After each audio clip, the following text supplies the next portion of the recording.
Photoshop is unmatched when it comes to moving and removing items in a photo. So it's no surprise that those are among the most popular reasons for taking a photo from Lightroom to Photoshop for further editing, as we'll do in this video. Here I have a couple of photos in Lightroom to which I've already applied some basic photo adjustments.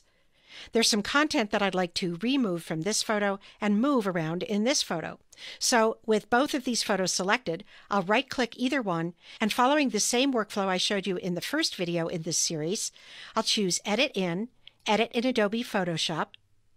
In this dialog, I'll choose Edit a Copy with Lightroom Adjustments, and I'll click Edit. That launches Photoshop with both of those photos open here. I'm going to click on the Document tab for the first photo. In this photo, I'd like to try to remove some of these birds from the park. For that, I'm going to use a relatively simple content removal tool in Photoshop, the Spot Healing Brush tool.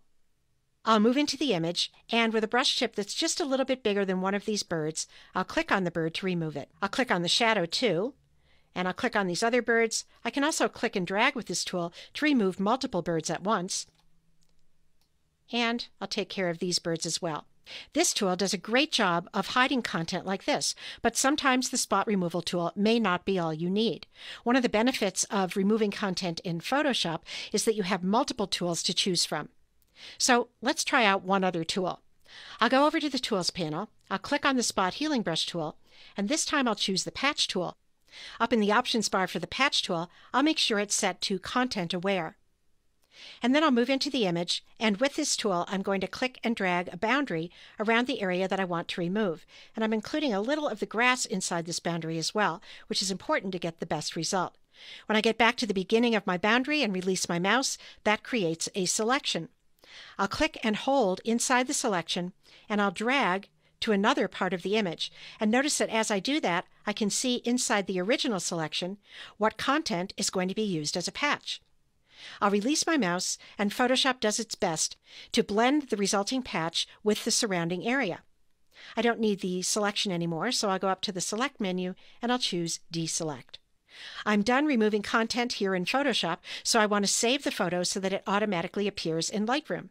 To do that, I'll go to the File menu and I'll just choose Save. As I explained in the first video in this series, that saves a copy of the file in the TIFF format with Edit appended to the file name. Now let's take a look at the other open image. Here, rather than remove content, I'd like to try to move some content. So I'm going to use a different tool. I'll go back over to the Patch tool, and from the same menu, I'll choose ContentAware Move tool. With this tool, I'll draw a boundary around the object that I want to move, this baby horse. And as I did with the Patch tool, I'm including a little bit of the surrounding grass inside of my boundary. When I get back to the beginning, that creates a selection.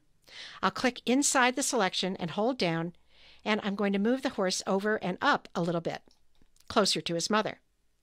Now, because I moved him up the hill, he really should be a bit smaller for perspective. So I'll click on one of the corner anchor points and drag in. And then I'll go up to the Options bar and click the check mark. And in just a moment, the horse is moved, and the area where he was is filled in with a matching patch. I don't need the selection, so I'll go to Select and Deselect. And I want to save this photo so that it appears in Lightroom too, so I'll choose File and Save.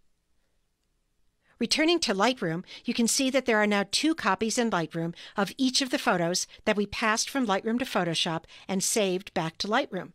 Here's the original JPEG of the park photo with just my Lightroom adjustments, and over here is the TIFF copy of the same photo with both my Lightroom adjustments and my Photoshop edits. Now that you know how to use Photoshop and Lightroom together, you'll have all the benefits of Photoshop's amazing content-aware retouching tools, in addition to Lightroom's organizing, sharing, and editing capabilities at your fingertips.